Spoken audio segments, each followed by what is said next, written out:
मित्रांनो, आपली मुंबई जिला सपनों की नगरी म्हणून ओळखलं जातं, त्या मुंबईबद्दल या गोष्टी तुम्हाला नक्कीच माहीत नसतील.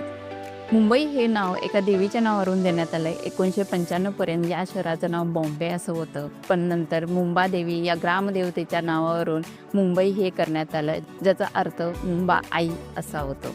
मुंबई हे शहर 7 बेटांपासून बनलेलं शहर आहे. माहीम, वरळी, परळ, कोलबा, छोटा कोलबा, मजगाव आणि बॉम्बे ही 7 छोटी-छोटी बेटं मिळून मुंबईची रचना करण्यात आली आहे. मित्रांनो, देशातील पहिली रेल्वे, पहिलं रेल्वे स्टेशन, पहिलं एअरपोर्ट, पहिली बस, पहिलं 5 स्टार हॉटेल, पहिली कार ही मुंबईमध्येच चालवण्यात आली होती. आणि शेवटी जगातील सगळ्यात मोठी झोपडपट्टी धारावी ही सुद्धा मुंबईमध्येच आहे. आणि जगातील सगळ्यात महागडं घर अँटेलिया जे मुकेश अंबानींचं आहे ते सुद्धा मुंबईमध्येच आहे. अशा आणखी कोणत्या गोष्टी तुम्हाला मुंबईबद्दल माहिती आहेत मला कमेंटमध्ये नक्की सांगा.